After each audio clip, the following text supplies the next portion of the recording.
Welcome to another edition of Broadband Action, the C-Band podcast. I'm Curtis Dean and my co-host, Jon Willow, both of us with C-Band. And today, very fortunate to have back for yet another year of the year-end, or next year predictions, I should say, the end of this year into the new year. Here's Doug Dawson with CCG Consulting. Doug, thanks so much for agreeing to do this again. We have a snappy name for this, don't we? Doug, we have a what? A snappy name for your annual predictions, your crystal ball? Nah, they're just my annual predictions. We have called it a crystal ball in the past, but I was not prepared. I do have a snappy picture for it. So. The snappy picture we do have, but I'd have to find out where it is again. Oh wait, yes, this is it. This is Doug the Magnificent, or Alexander the Crystal Seer. I found this years ago. I love this picture. Yeah, I love this picture. Yeah. Doug, that looks so much like you too. At first, Doug's wearing a turban. Doug with a turban. That's all we needed to know. Just for a little context for our listeners or viewers here, Doug is with CCG Consulting, but he also is the most prolific blogger in the history of broadband, I do believe. In his blog, at the address on your screen, if you don't see it, we'll put it a link in the video or audio below, Pots and Pans by ccg.com. Doug, I think we ask you this every year, but you've been doing this, you've been posting every day for 27 years or something like that? It's a long time. I should hit 3,000 blogs here in another month. Yep. Wow. I haven't done 3,000 of anything in my life, so hats off to you, or turbans off to you, I should say. Yeah. Pork rinds, at least 3,000 pork rinds. Yes. No. So we want people to, I would say this is a must read for anybody in the broadband industry. If you don't read Doug's blog, he is how you come up with all the content. I know that you were doing this before ChatGPT, so I know this is all coming out of here. It is still completely human generated. Yes, it will take me longer to figure out ChatGPT than it takes me to write it. So. Yeah, you're right. Sometimes it's easier just to do it yourself. Yeah, and I intend to always stay human generated. Yes. Well, I thank you for that. Everybody, check it out. Check out the blog. It's great content and not duplicated by anyone else that can do this kind of production of thought leadership. So Doug, thanks again for coming on, because we're going to be talking about your 2025 predictions, which is hot off the press of your blog here just today as we record this. So we're heading into the second half of December, the final countdown to the year 2025. So we're going to jump right into your predictions, because as I read them, I was like, I had a feeling you'd be saying some of these things, so I'm not particularly surprised. But things are going to be a little bit different in 25 than they were in 24, and so let's just dive right into it. Your prediction number one: disruption of federal grants. Why don't you expound on that, wise soothsayer from the East? Well, there's two big sets of federal grants that are just hitting the streets. One is digital equity grants, which is not the world's best choice of names, because the word equity in this new administration is not their favorite phrase. But digital equity grants are to get computers and tablets into people's hands. It's to train people how to use broadband. It's to do job training. So, it's very useful stuff. And there's a whole lot of folks in Congress, and Congress is the one who wrote the laws for both these grants. There's a whole lot of folks in Congress who already said that they would like to potentially kill those grants.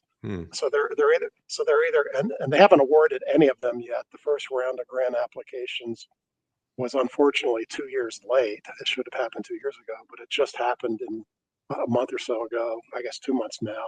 And so if they don't get those awarded, and even if they do, they may claw them back. So there's a fairly high likelihood that those grants will not happen. And there are huge numbers of people counting on that money for the next couple of years to fund their efforts, and that's going to just devastate the folks in that part of the broadband world. So, I mean, that money is going to end up going to governments and nonprofits. I mean, that's almost entirely who asked for the money. So, so I could be wrong, but I do believe that that's mostly going to get killed. Unfortunately, I have to take the the people making the press releases at their word for it. So, yeah. I read your I read in advance, of course, and as I was saying before we started recording, I almost wore a black veil, but I just didn't want to overshadow the content. Yeah. And I hope I'm wrong about that one, but that is certainly that's the feeling coming out of DC. I mean, I know a lot of folks in DC. It really is. They're going to turn the NTIA over, and and the NTIA is going to be emptied out, so it's going to be all brand new people. And if nothing else, there's going to be a 6 month or a year disruption at the NTIA. You can't start over and just keep on going real fast. So. Just get some clarity.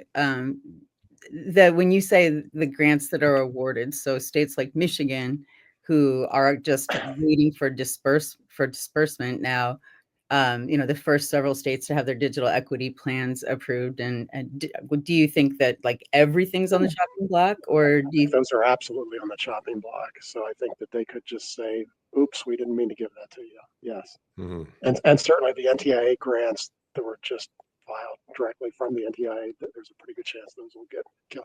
They might just get put on hold and curtailed, but but that it's not feeling positive.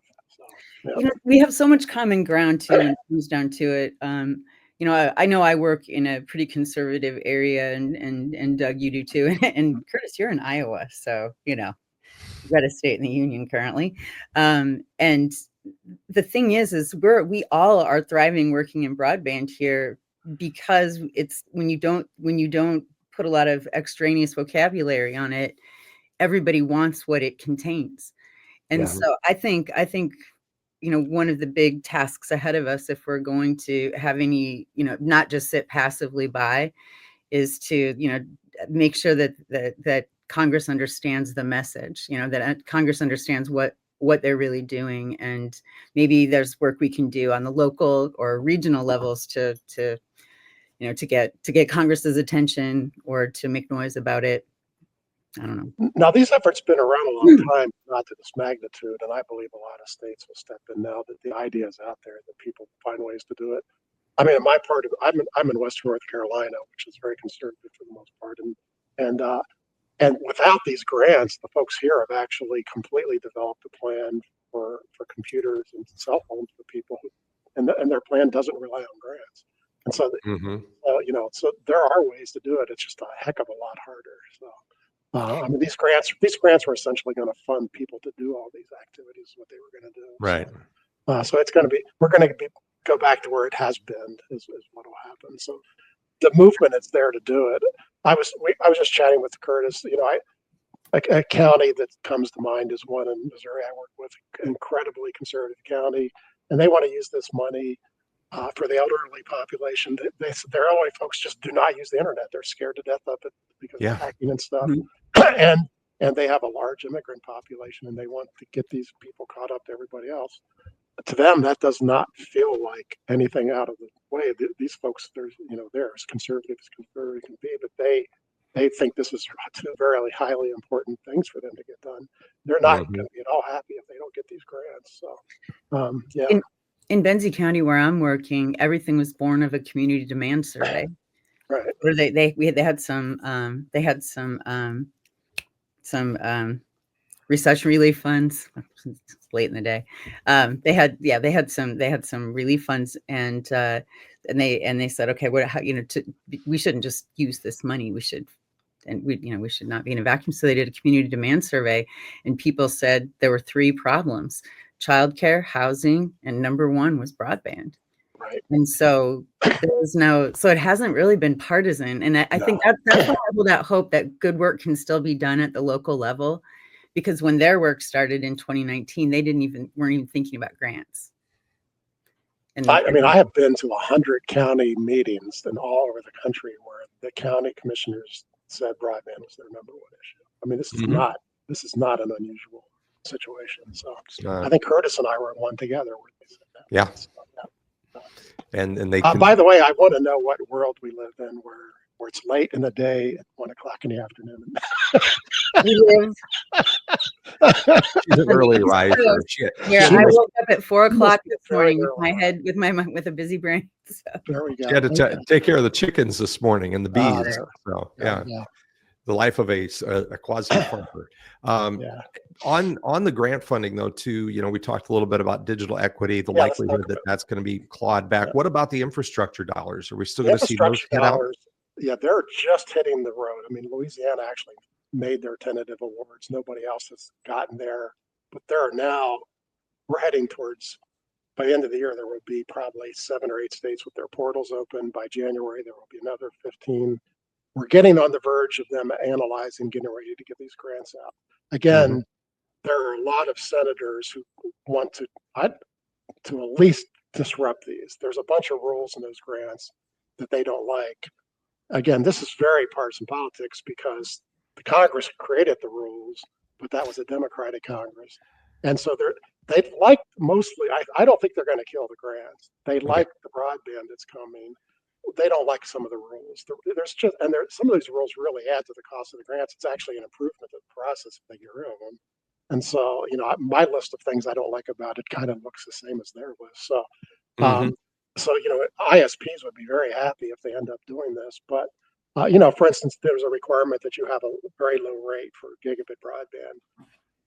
Grant money or not, in a rural area, you still need to have high enough rates to support the network. I mean, to force low rates on folks is just, and some of the states, their grant plans are trying to force people to do like $30 rates. That's just insane. It's been, and that's stopping ISPs from filing. I mean, all of the telcos and co-ops in Minnesota said they're not going to participate in this grant because of that issue.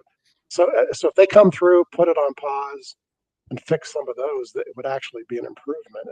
It's going to be another 6-month delay again because they got to get their act together to do that. But they could pause it in a voice vote in a hurry. So it's now a new Congress. This is all theoretical because a new Congress walks in with 175 other issues that they want to deal with. But does this make it up high enough in the pile for them to stop? Because they're going to have a hard time stopping. I can't picture them coming back to Louisiana, who's already made their awards went 95% to fiber. I can't imagine them coming back and go, we want to change that. I don't see the state having any interest in letting them do that to them. And so they're going to have a big pushback from the states. And again, this entire program goes 90% to conservative rural areas. This is not, it's not a partisan issue. Broadband's never been a partisan issue. It's an urban versus rural issue. Absolutely. And so, but I think they will at least modify the rules, and in doing so, they're going to disrupt it and slow it down. And I could be wrong because they just may not get the votes to do that. It only takes 2 or 3 senators to go, let's just get the money out the door and stop, let it alone. So I don't believe they're going to kill the money. Now, there is going to be a big push to get more of it to satellite. Yeah. And to be honest, when you get to places where it's $15,000 and $20,000 a passing, that's probably the right answer. So the fact is, I don't think anyone is surprised by that. Remember, the NTIA just decided like 5 months ago to even let satellite into the picture. I don't know what they were going to do before that because they did not have enough money. In a lot of these areas, fixed wireless was never going to be a solution. It's like, if you all don't let satellite in, we don't have a solution. So, people are thinking that there'll be a big land grab by Elon Musk. I don't believe there will be, because I think his big role of being personally participating in the federal government is he's much more interested in his Starship company than the broadband program. And they made, they're on track to make $6 billion profit this year, and their growth curve of revenues is just out of sight. So, they don't really need the federal subsidy anymore. Not that he won't take it, but he's going to get quite a bit from BEAD, even if he does nothing. And so, yeah. Well, he'll benefit very much. His businesses will benefit just from his high profile, regardless of whether he gets any direct subsidy or not, and including the potential dismantling of NASA, which could feed right back into his SpaceX business. Right. So I'm still fairly optimistic on that program, but it will get disrupted, and it'll be a mess for a while. And the real disruption will actually be that the folks at NTIA are going to have it's going to feel like 100% turnover. And this is a really monstrously complicated program. And I can't see the new folks picking up the pieces and just running right off the bat. So, I really think they'll walk in and ask for mass resignations. I could be wrong on that, but there's a whole lot of folks in Congress who are not happy with the NTIA in general. So, and it's not a big agency. It wouldn't be, you fire 100 people, that is everybody. So, Yeah. The temptation is to clean house. The people Yeah. that clean house are the people that have been doing it for 20 years. The people coming in are going to be new to it for the most part. There'll be some leaders that know what they're doing, but they're going to be starting from scratch as far as the knowledge base. Yes. But and the fact is, the grants still have to follow the congressional rules. No matter what you do, they have to do that. That's the law. A lot of the objections to the NTIA rules I thought were a bit disingenuous. Because how dare you follow the instructions we gave you? And, yeah, how dare you do? You wrote the law. How dare you do what we told you to do? I mean, come on. All right, we better move on to our next topic here, because I think we could definitely talk until it really is after sunset for you East Coast people. So this one I was a bit surprised by, Doug, because I've heard various varying opinions on what's going to happen with the FCC. Is it going to be a huge sea change here, and are they going to really kind of flip the script on a lot of FCC previous initiatives? You think for the most part they might just kind of stay the course? Yeah, they're going to go after a few things. They don't like privacy, and obviously they kill net neutrality as fast as possible. But I think we're going to see net neutrality changed every 4 years for the rest of our life. I think you're right. Yeah. So and who cares? Because California has a net neutrality law, and all the ISPs follow it, and it's really not really an issue. The issue is regulation of broadband is the real issue. Yeah. So, but there's not that many other. Remember, this last FCC didn't get very much done. It took them almost 3 years to seat their fifth commissioner, so they didn't pass a whole lot of controversial stuff. Some of the stuff they did, again, ISPs don't like broadband labels, but that came from Congress. I don't see them changing those, and they're completely ineffective anyhow. No one would change them. So I just don't see a long list. and the new chairman wrote the Project 125 or whatever it's called, outline for what the FCC would do, and he wants to go off and really pursue better spectrum for 5G, and he wants to, for some reason, get the NTI or get the FCC involved in Section 230 stuff, which has to do with online discrimination and moderation and stuff, which is really not the FCC's role. That will turn into a giant morass of which Congress will not let them actually change it.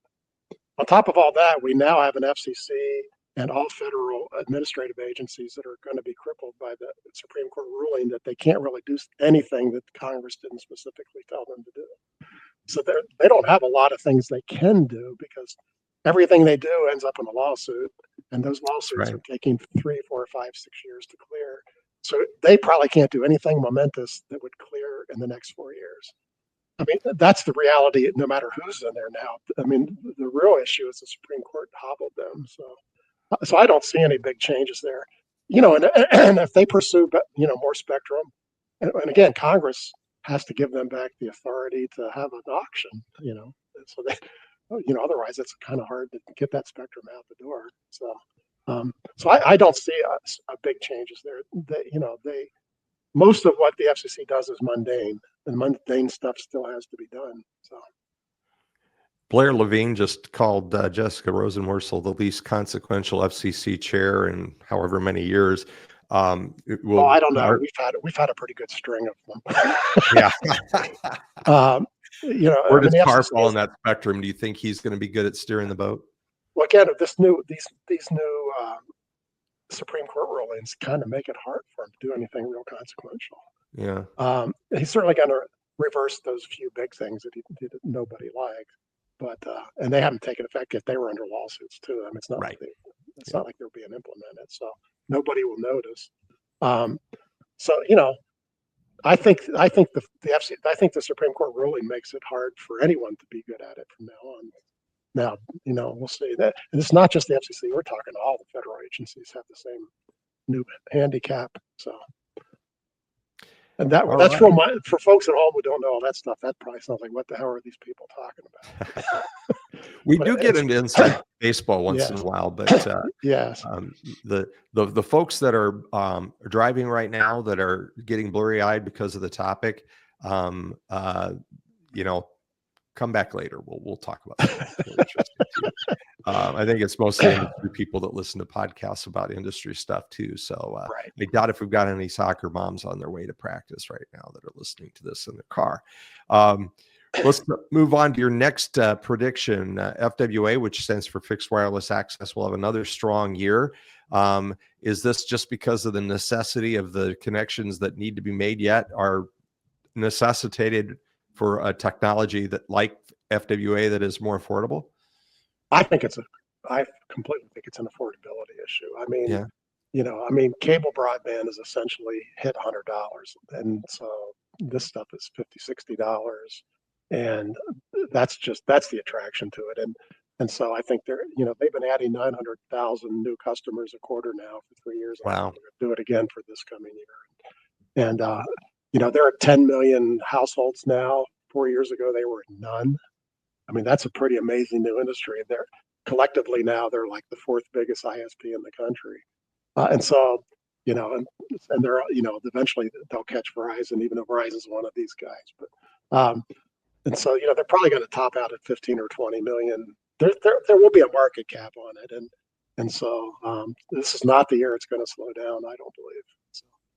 Well, especially if BEAD does continue and states loosen up their fiber first philosophies there, and there are, but it's going to take 3 or 4 years to build, even if they all get awarded. So people need this now. They don't need this 4 years from now. So yeah, that's a great point. Going to keep buying it. Yeah, and you can get there a lot quicker with fixed wireless yes. in many cases, especially those most rural areas. And people love it if you live close to a tower. A lot of people buy it who shouldn't. The biggest problem with this technology is they don't tell you shouldn't buy it. They should say, no, you're too far. They really should say, hey, where you live, you're going to get 20 megabits. You really shouldn't buy this. And they just don't. They just let anybody subscribe online, and they ship you the box, and you go, this thing is garbage. It's like, you're 4.5 miles from it. It only carries 2 miles. Yeah, buyer beware of that. Yes, definitely buyer beware. Yes. All right. Moving on to our next topic. Universal Service Fund will change.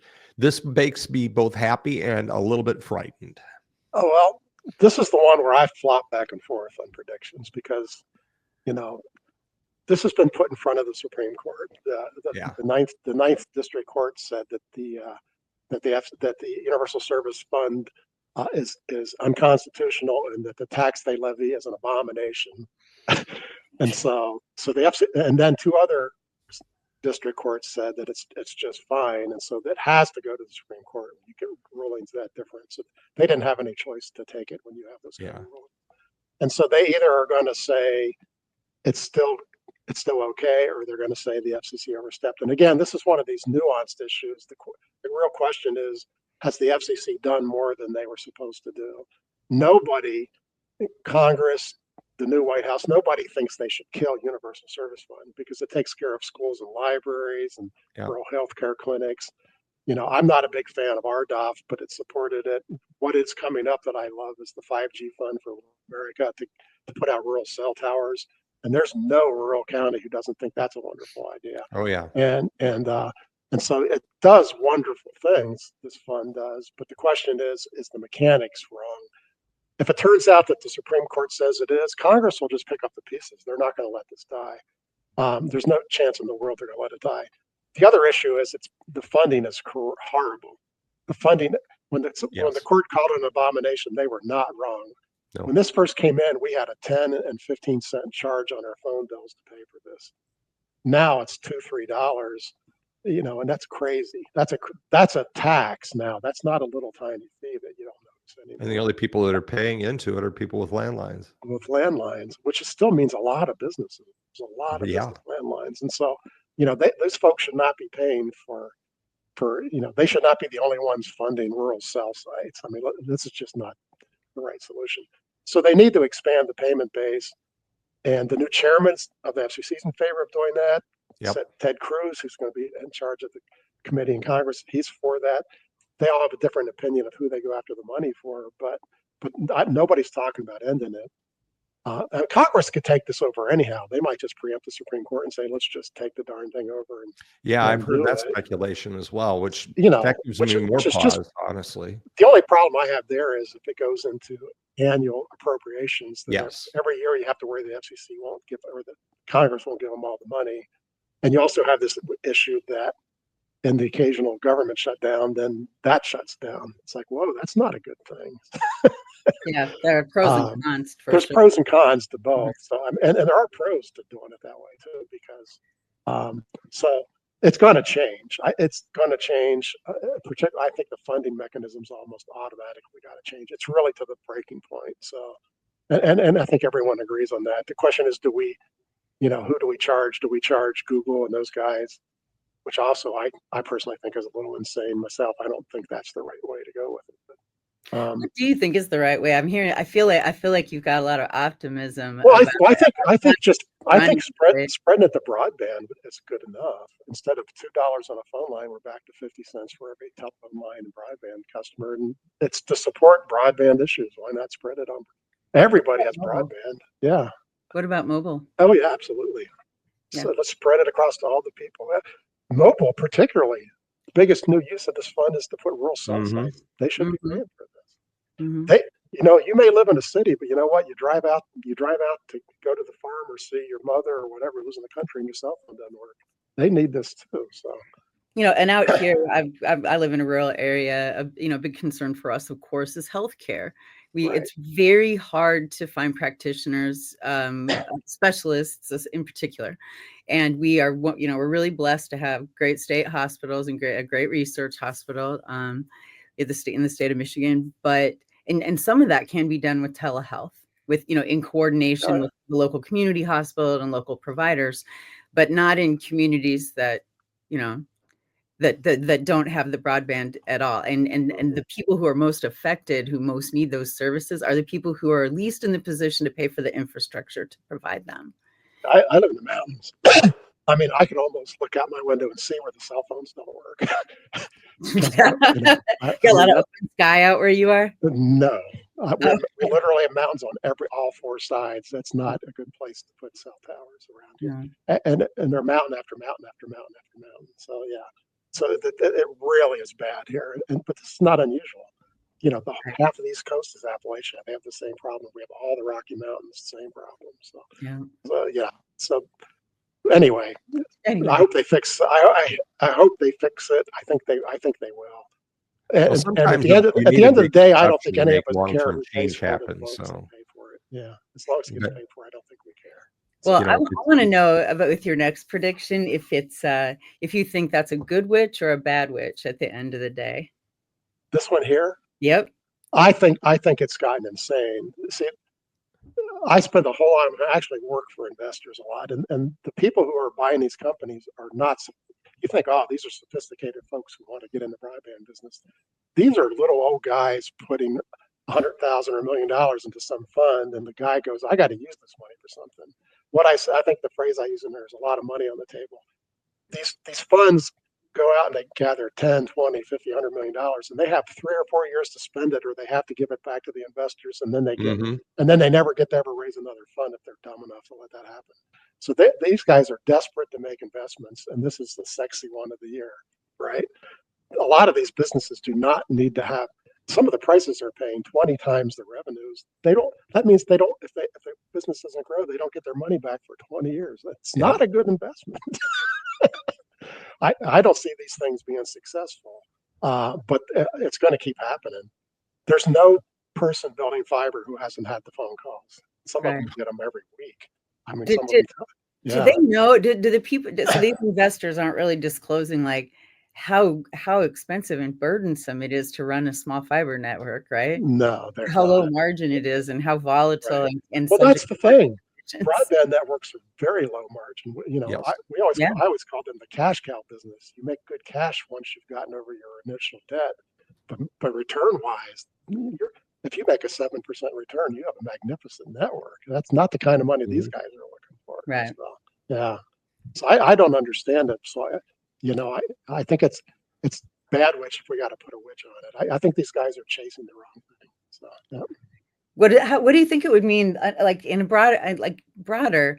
So if we were to see a lot of a lot of shift towards VC owned locally, local service providers. Because maybe I'm not understanding, but I when you say a fiber ISP, those are usually fixed market sizes. They might be 1 million people, but they're not T-Mobile. No, all the ones with 1 million people have already been bought. So now we're talking the smaller ones. Right. So now we're getting smaller and smaller. Yeah. Is this so if we get to if we develop a critical mass of these local providers that are VC owned and they're not profitable, then what happens? Oh, well, eventually they get frustrated by the low returns. They sell it at a big loss, but they don't care because the VC guys, the original guys who made remember, the VCs make their money on the transaction. They go. Right. It's the little old guys who put the money in 10 years from now who get 20 cents on the dollar when T-Mobile comes in and swoops it up. I'm actually thinking of the people who have the service, the residents. Once the network's built, somebody's going to run it. So somebody's going to want it. Yeah. Somebody's going to run it. And so there's been non-profitable fiber networks built before that sold at a fraction of the initial investment, and then they were fine. Sure. I mean, a good example is Cook County, Minnesota. It was just a disaster, but it got built. They sold it for, they took out $70 million of debt, sold it for $10 million, and now it runs fine. The original people lost their butt, which happens. Okay, so somebody has to be willing to get in there and take the write down. Yes. Okay. Yes. Wow. Yeah. I think that might be me, you guys. I think that is you. Yes, you're the only one doing the weirdnesses here. Yeah. But we Curtis and I we're old radio people. That's actually how we met in the 80s in radio. And, even when stations started consolidating and more satellite radio was in and more satellite programming relayed to local towers, we always thought that nobody would let a signal go. Nobody would let a CP go, construction permit. Like if you have call letters and a frequency, like that would never just disappear. And yet they're disappearing, so quickly but maybe by the time a small fiber provider, disaster would happen, we'll either be onto a new technology or. Well, in the areas where these things are at, there really isn't any. It just seems so decentralized. Yeah. All right. Well, we're going to move on to we got a couple more topics to bring up, Doug. RDOF troubles. RDOF is my least favorite thing the FCC's done since CAF 2. And only people who never talk about know what that is. But RDOF is they just handed out, they tried to hand out $9 billion. They ended up giving out $5 or $6 billion, and it goes to the most rural places.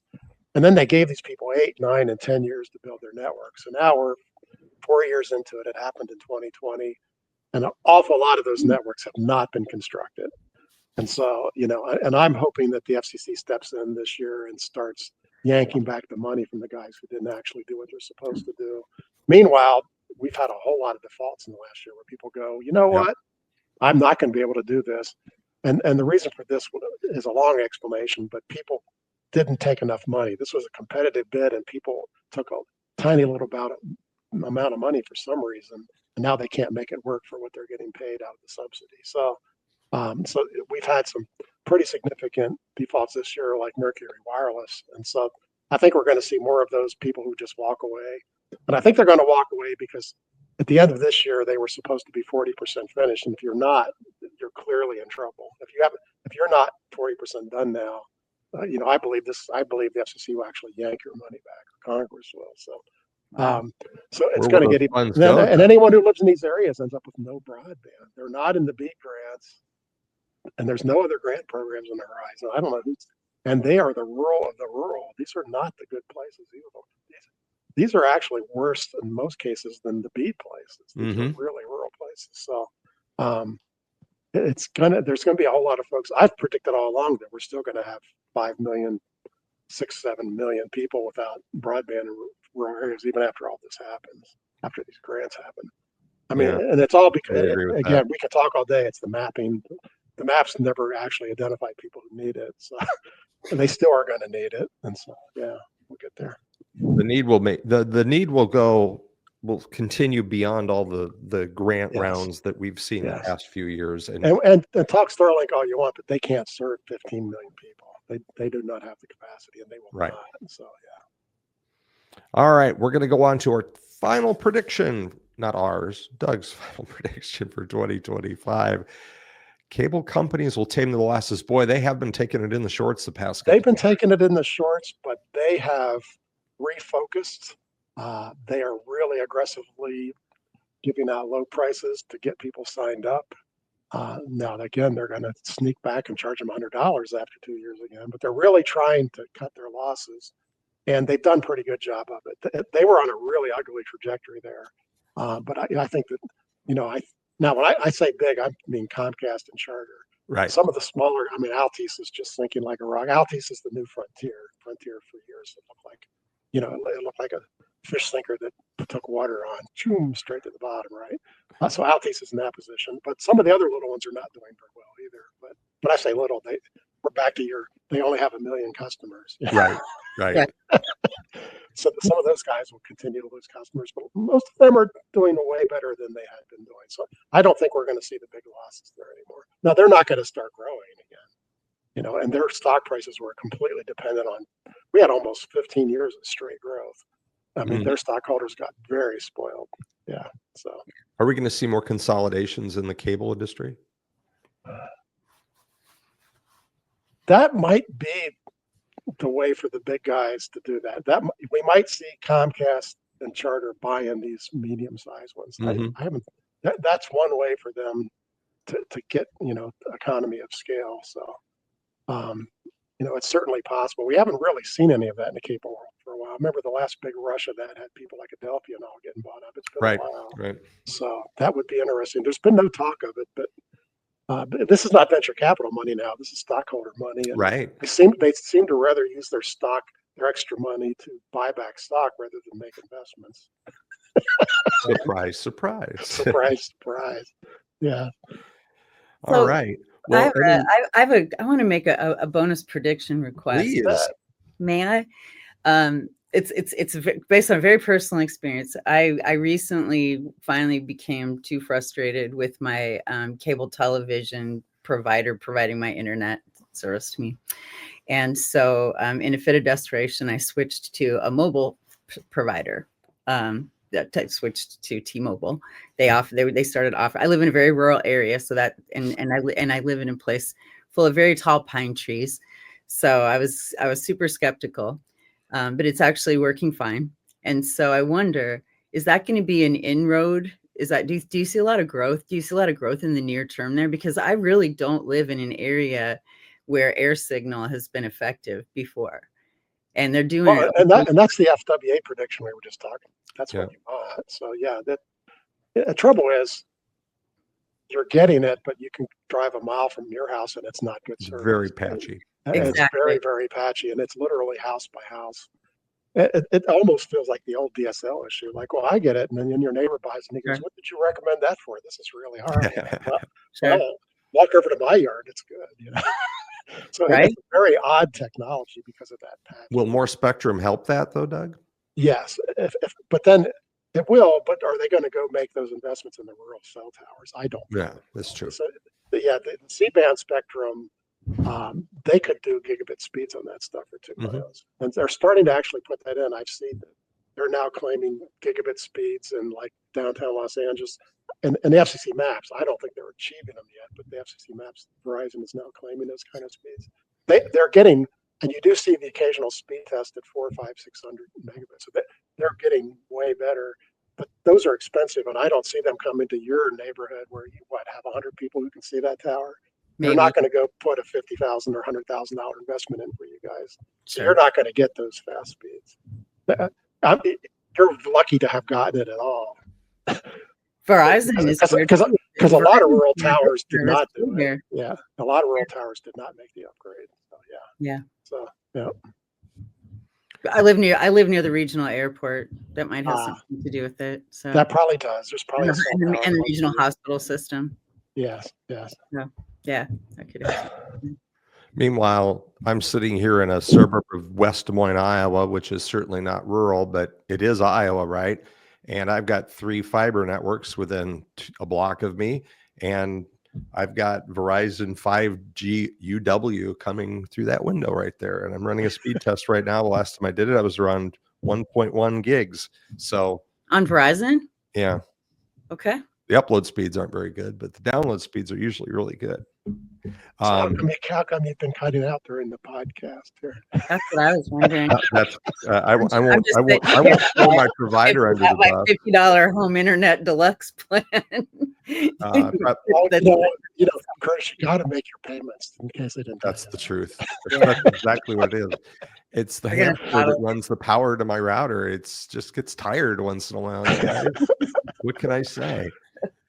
Oh, well, hey, this has been great again. Doug, thanks again for willing to give your time and expertise for your predictions.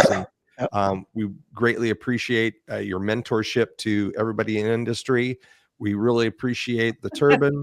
I laugh every time I see this.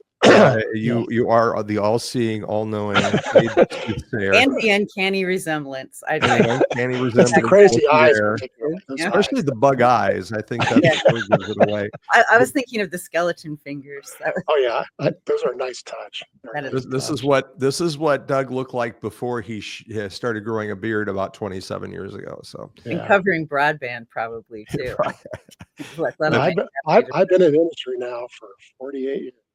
So it's there. Yes. Thank you for your service. And that was the last time you trimmed your beard, I believe, right? Just about. Yeah. Well, great. Hey, Doug, it's always a pleasure. Thank you so much. Good to see, hopefully get to run into you in down the road here, and hope to get to see you back here this time next year, and maybe even sooner. We might pick your brain. What the heck? Good to see both of you. Yeah. Have a great new year, guys. You too. Everybody have a great new year. Absolutely. I'm not sure if this is our last episode of the year. We're trying to line another one up here before the But end if of it's the last one you hear, Happy New Year. It is, absolutely. So thank you, everybody. Thank you to our guest, Doug Dawson with CCG Consulting. And thank you to all of you for listening and watching Broadband Action. We'll see you next time.